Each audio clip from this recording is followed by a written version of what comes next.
Cotidiano no ar. Estamos aqui agora com uma nova série, uma série que retoma alguns temas de pensamento decolonial, mas que aprofunda mais na realidade brasileira, latino-americana, propriamente dita.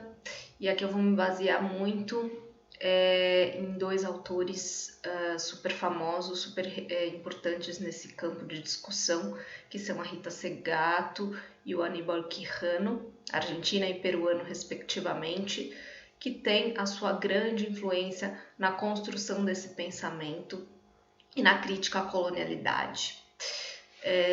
Começando, cronologicamente, obviamente, com Aníbal Quijano, que traz justamente a pedra-chave, a pedra principal de todo o argumento sobre a situação mundial, a nossa situação no mundo, que é justamente entender a perspectiva da colonialidade do poder. O que significa isso?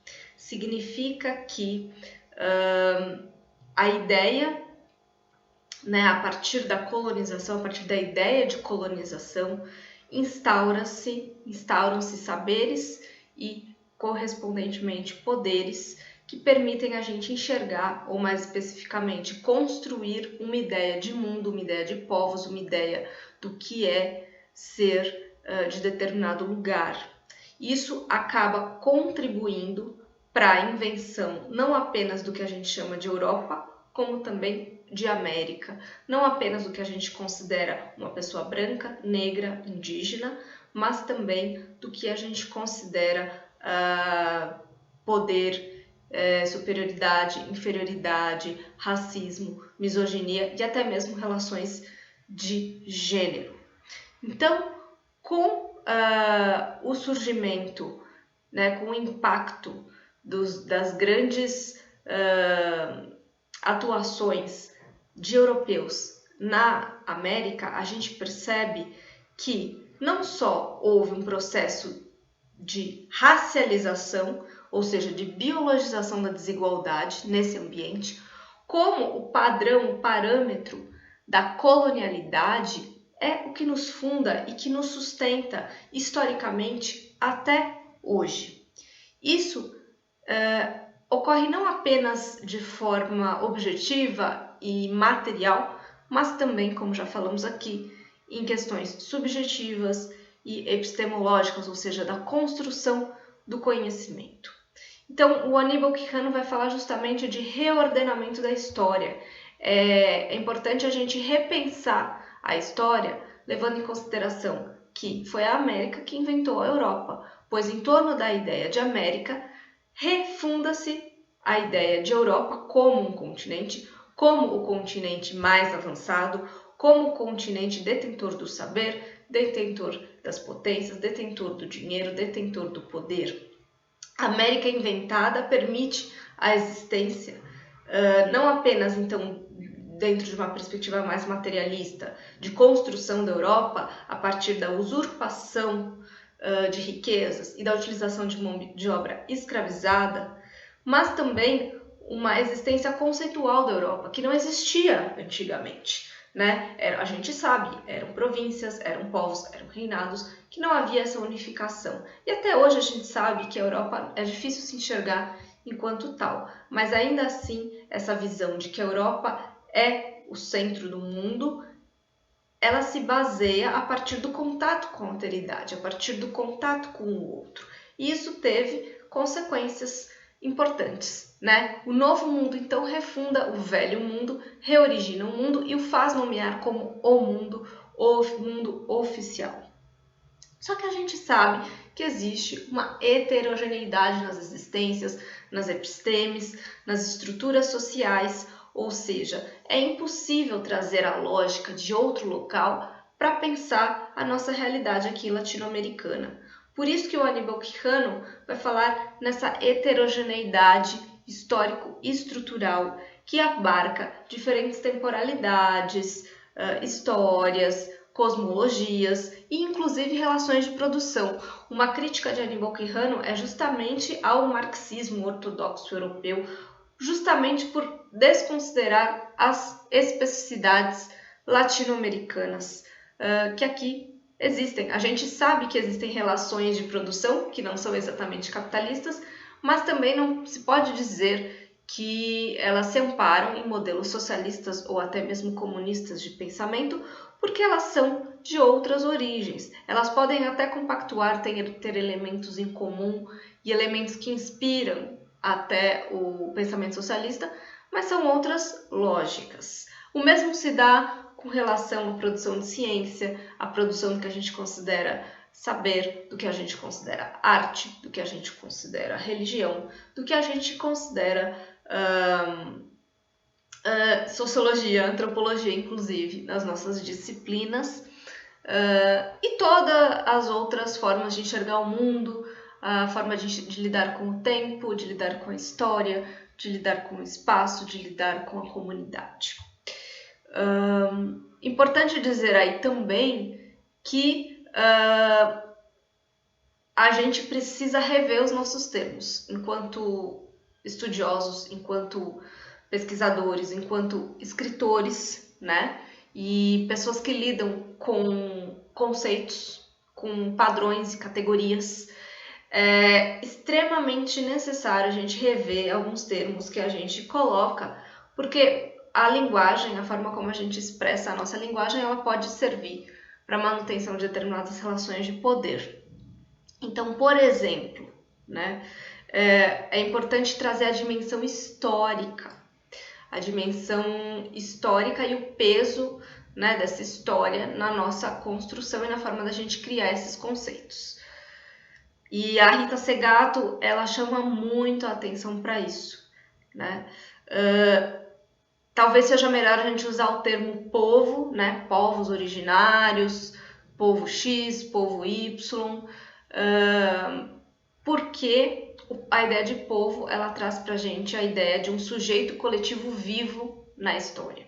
E se a gente, ao invés de povo, chamar de grupo étnico, a gente já está segregando, a gente já está criando uma categoria, a gente já está fazendo como colonizador, fazendo uma categoria, uma categorização, uma classificação. E isso já não coloca esses povos no seu papel devido de coletivo vivo da história. Da mesma forma, é muito perigoso, a gente, enquanto antropólogo, tem que tomar muito cuidado quando a gente vai falar de cultura e relativismo cultural. Eu até criei um vídeo aqui sobre relativismo cultural, vocês podem conferir, né, os perigos de tomar o relativismo cultural a sério demais para justificar determinadas questões. E aí, então, ao invés de usar relativismo cultural, é melhor a gente usar pluralismo histórico. Então, pensar em pluralidades, multiplicidades, e não simplesmente a ideia de relativizar as culturas.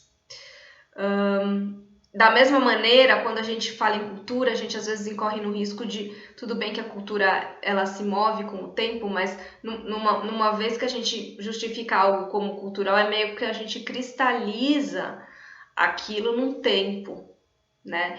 E quando a gente fala, por exemplo, em projeto histórico, a gente já dá a ideia de uma vitalidade, né? De um vetor no tempo que está em movimento, rumo a metas específicas próprias. E por fim, né, essa ideia de interhistoricidades versus a ideia de interculturalidades. O continente latino-americano é perpassado por múltiplas culturas, por múltiplas histórias, por várias camadas dessas histórias que se interconectam. Mas é importante a gente trazer a dimensão histórica, porque se a gente isola a dimensão histórica, justamente a gente apaga o processo de colonização, o processo de epistemicídio, de racismo e de violência que ocorreu aqui. Então, trazer a ideia da história, da heterogeneidade histórico-estrutural da nossa existência social latino-americana é essencial para a gente entender a nossa realidade hoje.